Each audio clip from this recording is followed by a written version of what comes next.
What up, what up, what up? Real Coach JB here, joined by Sean Salisbury here in a second for Last Chance Q.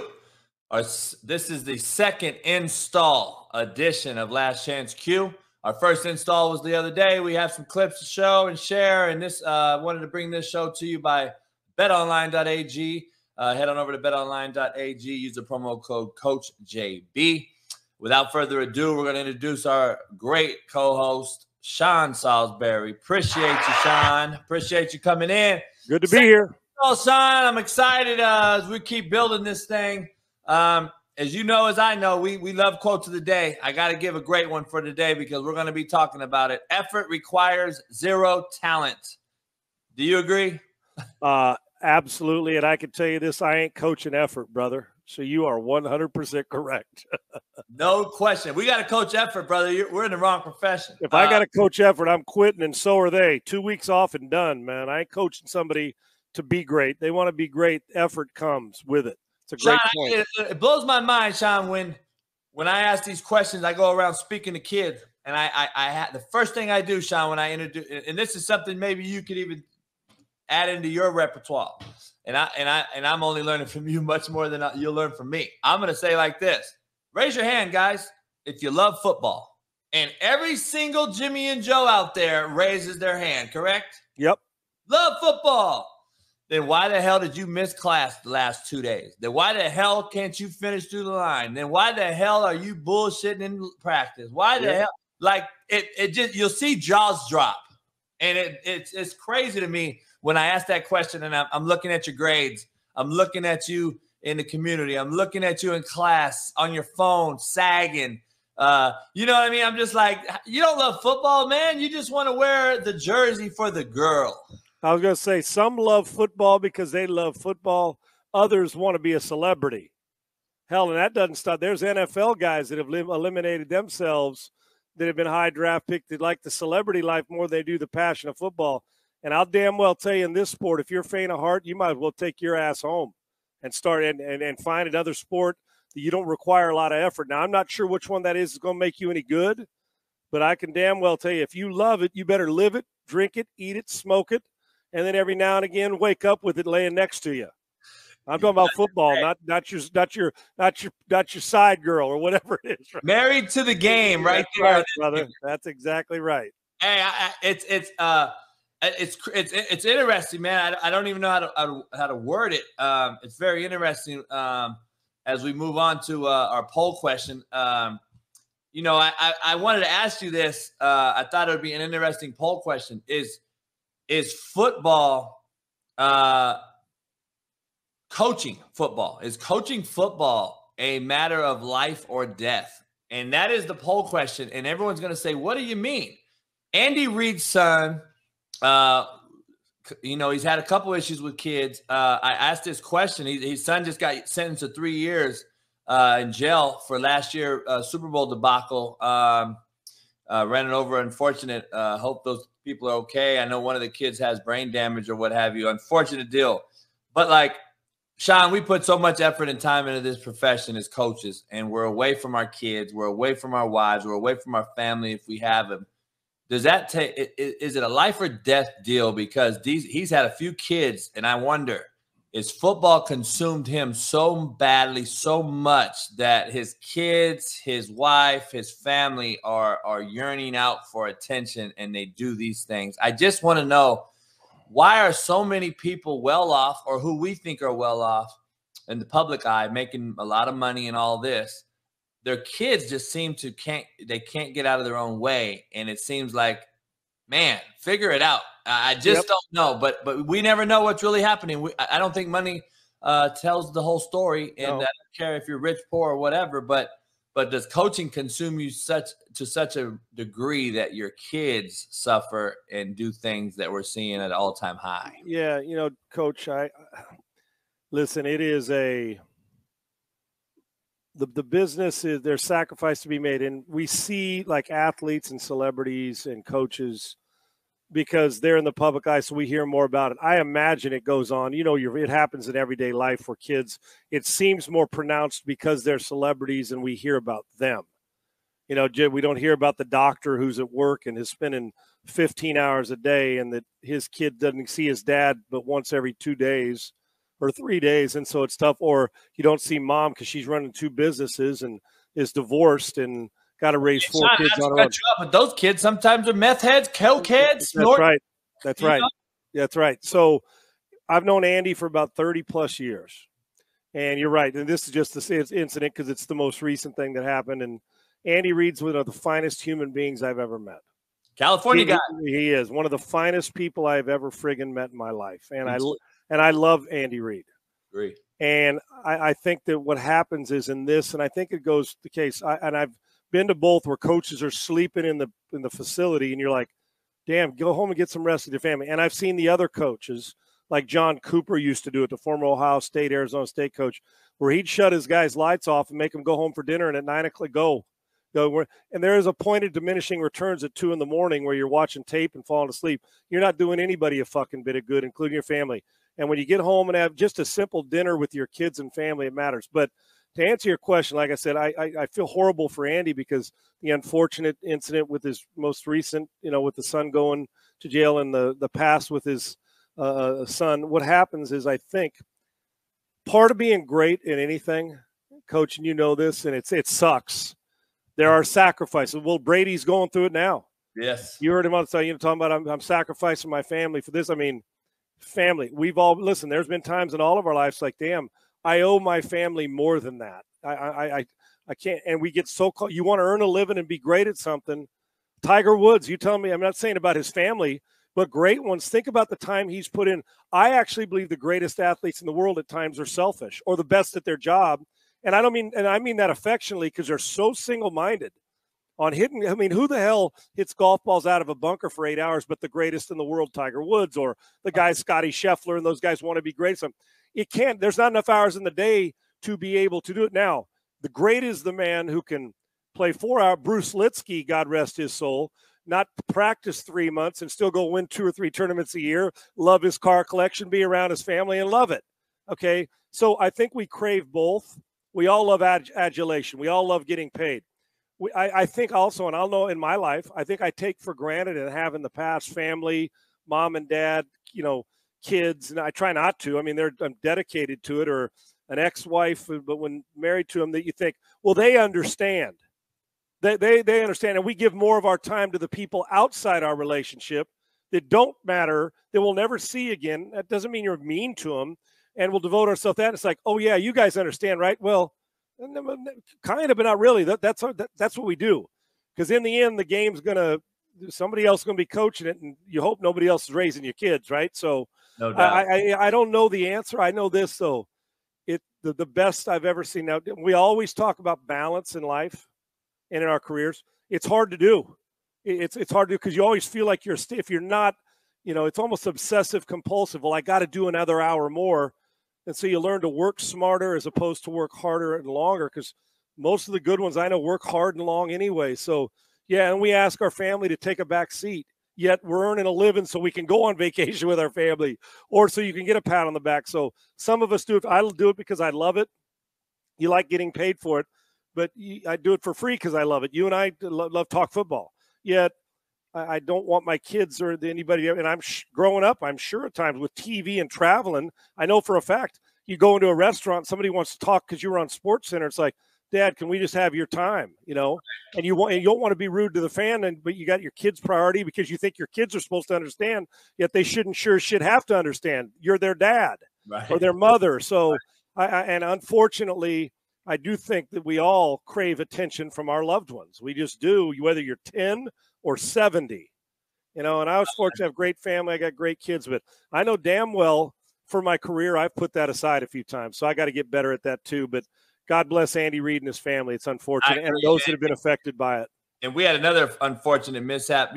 Coach Mike Zimmer, one of the defensive-minded coaches there are, people don't realize, his son, 38-year-old, and I think he had some ailments, but, does Mike sitting there now looking back like, damn, I didn't get to spend this much time with him because I'm the head coach of the Vikings, or I'm the D coordinator for the, it's just. And he thought he had, and you would think you have more time. There's no doubt. Yes. Yeah. God bless them all, though, because it's hard to balance. It is to be great at everything. It's hard to do. No doubt. Man, we're going to transfer on over in here to the pre-snap read special segment of this show. Welcome in, pre-snap read. This is the second installment. We're going to call these shows installments, installs actually. So the first one was install number 1, and now we're on install number 2, and we're going to be at install 1,000 here before you know it. So appreciate you. We're here for the pre-snap read segment. We're going to get into it. We wanted to talk to you about a few teams, and we're going to just buzz through these because we wanted to know. These are 3 teams, Sean, that everyone in America thought were going to possibly play each other, knock each other out, and one of them were going to end up as a Super Bowl contender on the NFC side for sure. But are the Packers, the Bucs, and the Rams, are they all dead, or are they still alive? That is the question here in the pre-snap read number 1 before we get into some terms. Let me start with put it this way. They're not dead, but they got a standing 8 count. And if it wasn't for poor play and a lot of, when we call it, there's so many equal teams in the league. No, it's equal bad teams in the league. The good ones are at the top.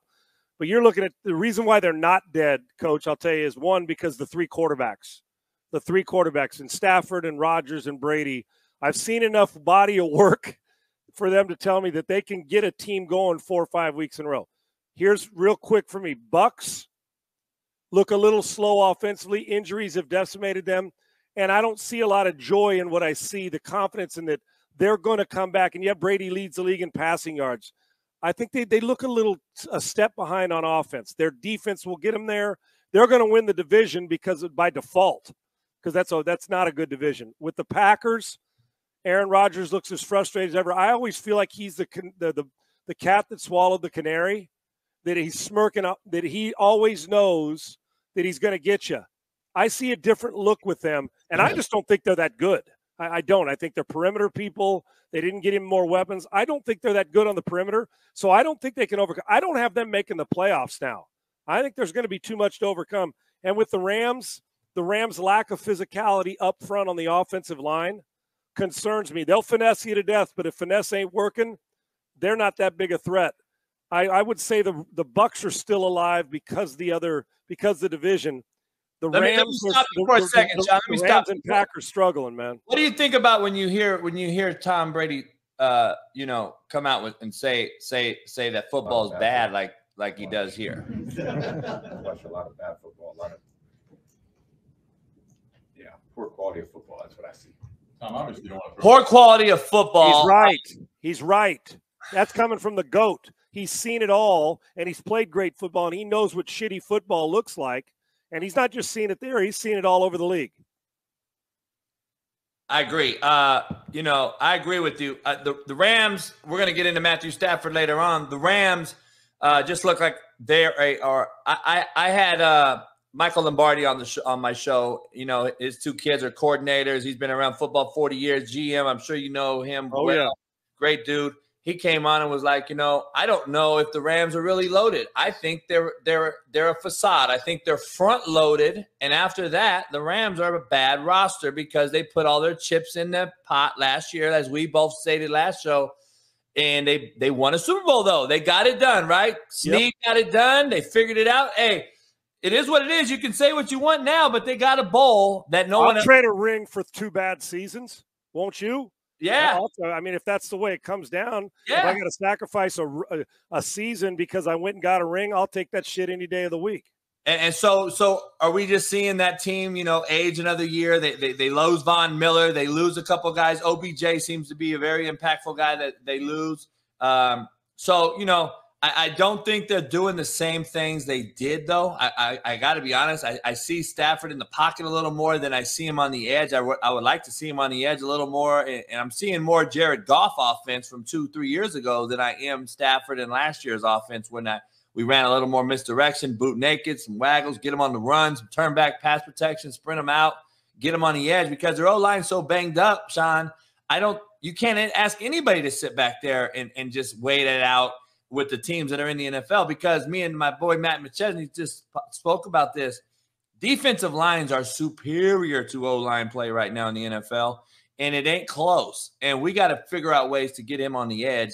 I think it's the same discussion in Tampa Bay. Their O-line's hurt. Jensen, their center, one of the best centers in football, has been out. I think he comes back. Out, gone. Yes, right. Johnny, like you said, with that quarterback over there, the GOAT, everyone thinks is the GOAT and says he's the GOAT, and he's proven to have this many 7 rings, and he's been at 10.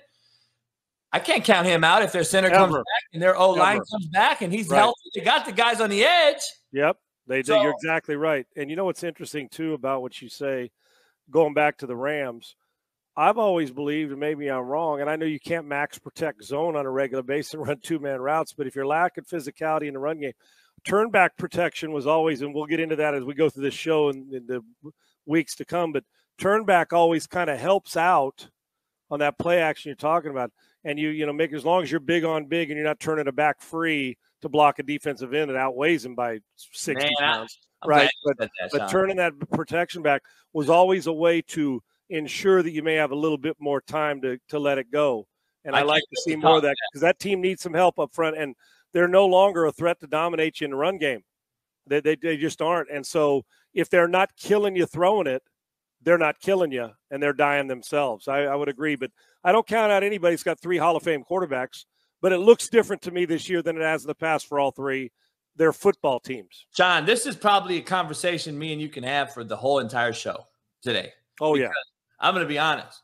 I'm looking at it today across the ticker, across sports centers and all these different outlets on the internet. Brandon Cooks, the receiver for the Texans, didn't get traded yesterday and now sitting out. He said, I'm not going to practice today because you didn't trade me.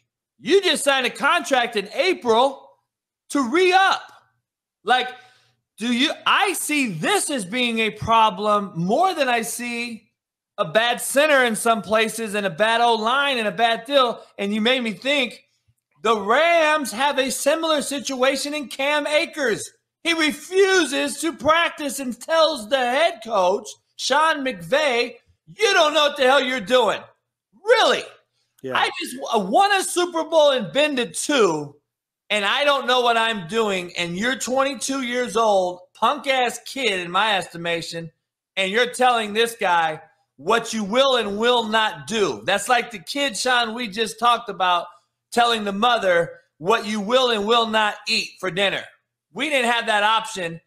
You didn't have that option in the NFL when you signed a contract either, I assume. You were there to play and give it your all and bust your ass because that's how you were raised.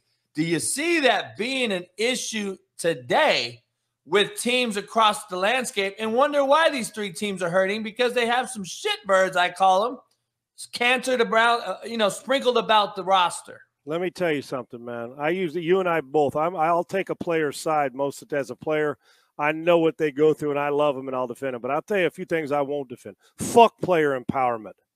When it comes to you think you get to dictate everything. I want you to get the best you can. The most. I ain't ever mad at somebody for getting their bag and getting paid, ever. No shit. You're not going to come here and tell me you're making draft picks. We've had this conversation over the last 3 or 4 years.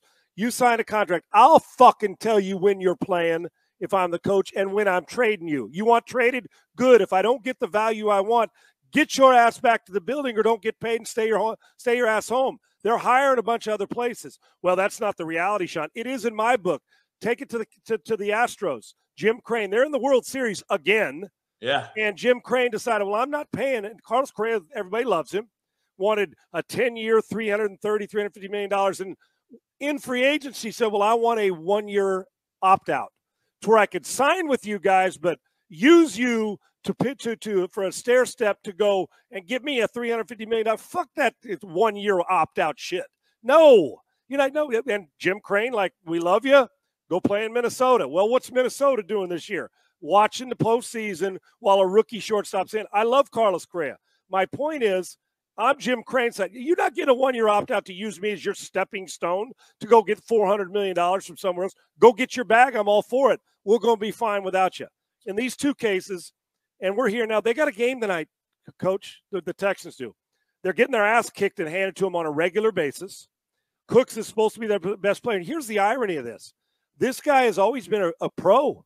He's always been a guy he's been traded like 3 times and been good wherever he's gone. He's not allowed. He just does his job. Now, when I say screw player empowerment, I'm not saying don't get what you can. But you don't get to tell a general manager when you want and where you want to get traded. You don't. If that's the case, take your uniform off and put a fucking suit on and go be a general manager. Go get your master's degree in sport management and go be a GM or go be an athletic director. Ask for what you want, but if you don't get it, you still got to come work. And if you don't want to work, you're not getting paid. I said it on my show yesterday, Sean. Like, these people are sitting there talking about what they will and will not do, and I'm going to opt out. I'm not going to show up. I demand a trade. I find it to be such a – like, I just want to walk into Walmart, me and you, Sean, and have a film crew with us and say, hey, everybody at Walmart, stop what you're doing. Raise your hand. Would you guys like a trade? Would you guys like to go? You're undervalued, making $9 an hour. Wouldn't you like to go get a trade? These guys want traded and think they're undervalued and demanding shit, making $150 million.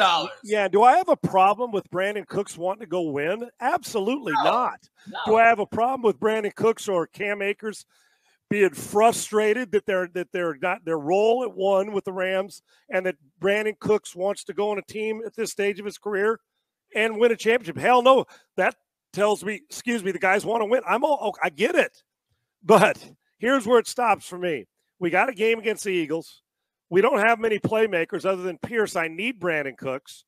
And I said this, if Brandon Cooks, if somebody is having a baby, his wife or family member or parent sick, or he's sick or going through, so those personal reasons are health related, mentally or physically, I get it. I don't put health related to frustrated. Motherfucker, I'm frustrated too. I want paid bigger money too. I'm under fucking paid on my radio show. I can tell you that I'm undervalued, but guess what? I'm under contract too. So my thing is stay home. Your personal reasons because you're frustrated. You ain't get paid, dude.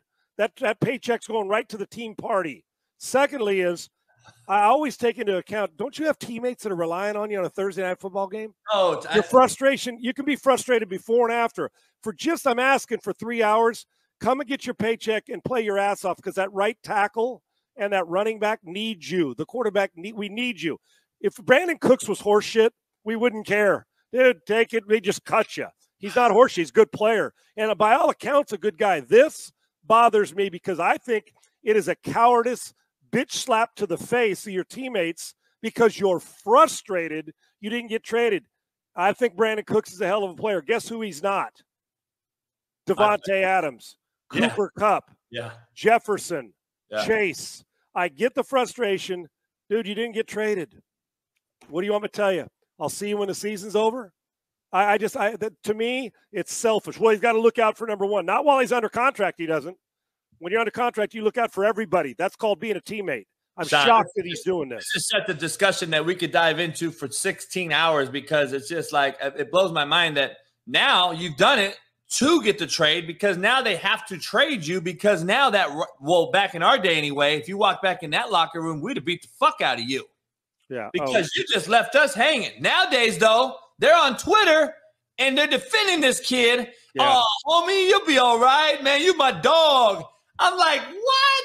That is where we are in difference in society as generation from generation to generation and era. The era has changed. The generation has changed. And now not only are we not slighted by our teammates leaving us hanging, we're encouraged by it. Bled with you. We just sweat with you. We just cried with you. And now you just said, fuck you? Like, really? And then I'm gonna thumb up, hey, go get yours. Yeah, well, we all want ours. I just don't believe in doing teammates like that's just me, man. That's just me. I just think the generations have changed, man. We earned our stripes, and I think these cats are given the keys to the car before they ever learn how to drive. And Bradley Bill, NBA player, I like hearing him speak the gospel when he does because he sounds like us. And you don't have to sound like me for me to like you. I think disagreements create great conversation. We need dialogue, no doubt. Yeah, I just like when younger kids now come out and still have that philosophy and they say, why is this a player-driven league now? Bradley Bill asked that to the NBA commissioner. It should not be. You should not allow us to dictate what's going on. Bradley Bill said it, and I give him so much credit for saying it. You really think I'm going to allow across America? Do you think I'm going to allow James Harden? Oh, dude, to tell me? Oh, you're going to move me or to tell me exactly. I'm just using James as an example. I don't care who it is. You really think you're going to come to my office as the general manager or coach and tell me, here's what I want. Great. I want to win Powerball too, and I bought a ticket, but I didn't win it. What do you want me to tell your ass? I love it when they say, you know what, well, I demand to be traded. Like, well, guess what? What are you going to do if I don't trade you? Stay home? Yeah. You don't have the balls to sit out and give up $50 million or 20.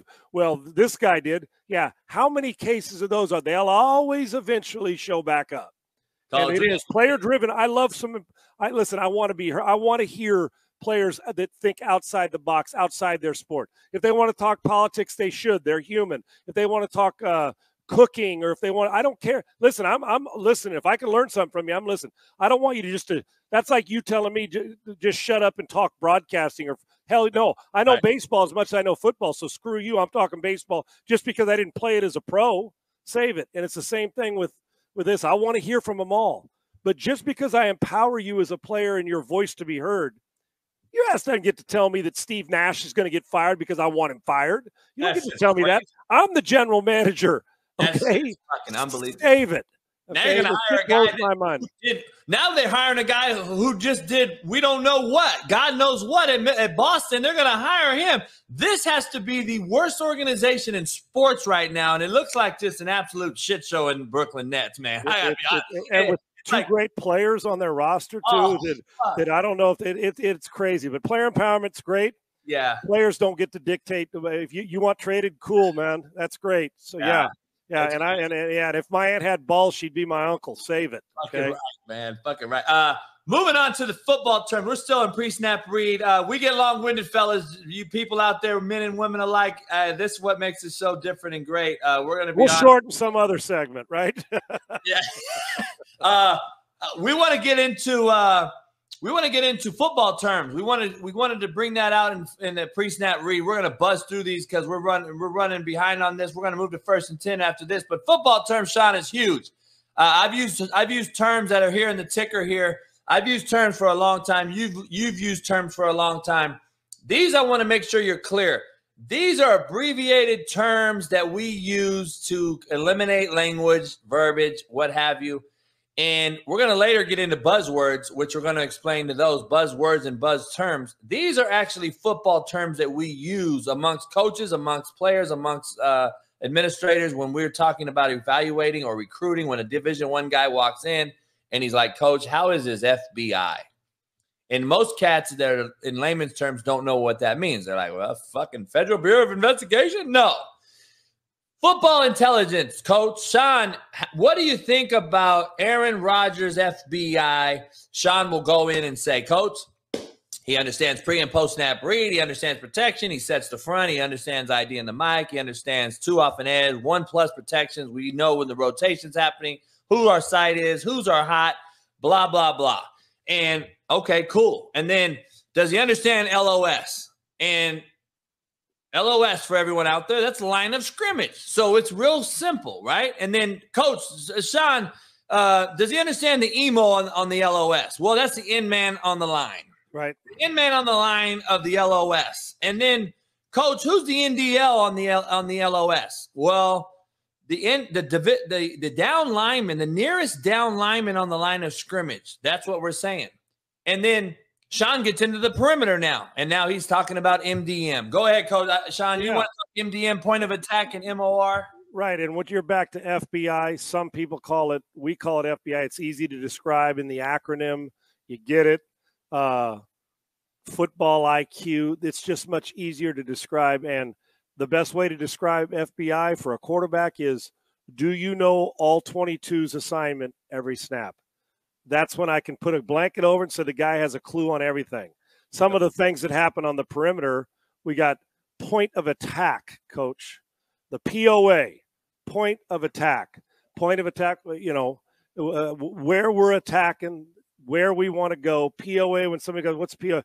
Point of attack, the emphasis on attack, point of attack. We got MDM, most dangerous man. For instance, if they're playing in defensive front, a linebacker walks up what we used to call tough or in the A gap. Yep. And we got a situation where our backer's supposed to go back. Our running back's supposed to go linebacker to slot coverage in a 2x2 to the corner on a dual read. Well, if we walk somebody up in the A-gap, we're blocking most dangerous man closest to our quarterback. We're going to leave the guy farthest away if we don't have enough to block him. There you go. Guy going to walk up in there.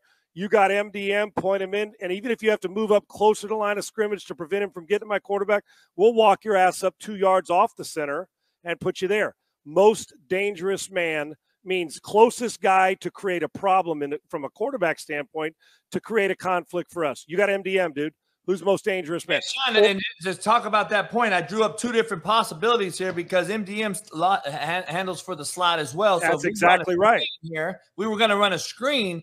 Who is the most dangerous man over the person going to receive the football? That is kind of how we define it. So when we get out to the perimeter, that's not a pass rush. Right. He rolls up. He's most dangerous. Now I got to waddle this, and now I got to redirect and go get the most dangerous man over the screen guy that's going to get the ball. Same thing for the guy that walks up. And now, even in a run game, Coach, when like we old school, if you're in 21 personnel, or you're the Z, and we're running student body right or sweep right or toss right, and they're playing 2 high safeties, and all of a sudden they rotate to cover 3 sky, and the guy who's got leverage, the in man or the most dangerous man in this case, to threaten our guy, maybe the strong safety, if it's him coming up in the hole, or if it's a Sam and they're playing 3 sky or 3 buzz, most dangerous man is so the receiver's got to know who to get. Because why would the receiver go block a corner 15 yards off the ball when the most dangerous man and the biggest issue for our running back or the ability for us to get to the next level running the football happens to be the strong safety or the Sam linebacker? Most dangerous man applies to interior protection and what receivers have to do and who they're going to block. No doubt about it. No doubt. Coach, and going back to what we started with, point of attack, POA, yep. People don't realize, some people don't understand. If this ball was being, let's say, ran this way, we're going to run toss right here. Yep. We're going to try to hook the edge. We got a guy for this backer over the top. That's just called a spilled alley player. The fullback's going to try to. That's him. And he also becomes the most dangerous for the fullback as well. But that's and exactly so POA, which Sean brought up earlier, point of attack. POA is referring to the backside. So we want to get the POA, point of attack, to get this safety cut off because we're running away from him. This is point of attack. We want to get to the point of attack on the backside. We're going to dig out that backside safety, that backside corner, whoever it is, and that's why we use the word POA. And you know what happens with point of attack? Those long runs that you folks see, cutback runs, that all of a sudden the X and the backside H come back down and do what Coach is talking about, backside cutoff or get to them, and you end up seeing a 70-yard run, and what do they say? Did you see the point of it? What unbelievable job by the backside receivers getting to the point of attack and allowing a guy to cut back. Because right now, if that ball gets cut back in a handoff, guess what they are? They are in position to – there you go. And if it goes to the other way, that's perfect. There you go. Now you got him. Point of attack, backside. There you go. And then the last we talked about in-man nearest down lineman. Nearest down lineman is for quarterbacks and O-linemen to understand, to the nearest down lineman, we may want to run a football play to the nearest down lineman. Right. For instance, if back in the day, me and Sean's era, we ran inside veer to the shade or the low technique because of the angle and opportunity. So for instance, this guy would be the nearest down lineman. He is the closest to the center and the guard for us to run veer. We see this huge cavity right here that we want to run through. So that is why we call him the nearest down lineman. So guess what it creates? It creates a natural double team right here. It gives us 2 doubles, and now we can double that. We can double that to this guy. And then this guy has a free angle and opportunity to get the mic. And now, guess what we do? We read this guy, the E-mole. We read him. And now we have a football play, but we had to locate the NDL, nearest down lineman. So when the quarterback came off to the field on the sideline and talked to Sean as the quarterback coach, Sean said, now we're using football terminology so we can get through this faster than we don't want to use these long terms, coach. We got quick verbiage to get to the point. Okay, all right, Lamar. Who was the NDL? Coach, Right. Shade, he was 68. Well, why the fuck did you run to the 3 technique? So now we're talking verbiage. Who's the emo? He was 91, Coach. Okay, cool. And then now we're talking football terms here. And did you pre-snap read the LOS? Yeah, I got line of scrimmage. I found the NDL. I found the emo. And did it. Now we're talking football language. And then Sean's talking to the wideouts, and he's like, well, did you MDM the fucking backside safety, or did you go POA and go get him? Now we're talking instead of saying all these long, lengthy terms. So and everybody needs to know them, right? And, I don't want my quarterback, I think it's don't think. You tell me who the end man on the line of scrimmage is, and it's just an easier way for us to acronym things to get going. One last one real quick. Like for receivers, since we're talking about point of attack and cutting off the backside and in man on the line of scrimmage, MOR, mandatory outside release. Let me show them what you mean real quick, because I forgot I missed that one. No problem. But MOR meaning, and that's on me. I just had it in my notes. MOR meaning if you're a receiver, when I say I want you to run a mandatory outside release, that means I don't care what the leverage of the guy covering you is, the corner. You're going to run, if you have to run that, that's right. Doesn't matter where the corner, if the corner is 8 yards outside your shade on your outside shoulder, and I tell you run mandatory outside release, you then may have to run 8 yards deep off the sideline and shake hands with the Gatorade tank. Mandatory outside release doesn't mean, well, coach, he had me outside, I ducked inside and was getting back. Mandatory means just that. It's mandatory. Get your ass outside and keep on running. If he gets wider, you get wider. He gets wider, you get wider. Because there's obviously a concept to what we're trying to accomplish with the inside guys in the route combo. Mandatory outside release means not kind of, not sometimes. It's mandatory. It's a law in football, not a rule. Big difference. And Sean, you're not intended to get the fucking football every time, number 88. Yes. Do your job. You're opening up someone else's fucking availability. Do your job. Stop being selfish. And it's ironic as we do this show, Sean, we just talked about a guy demanding trades and all this shit. And now you've gotten 250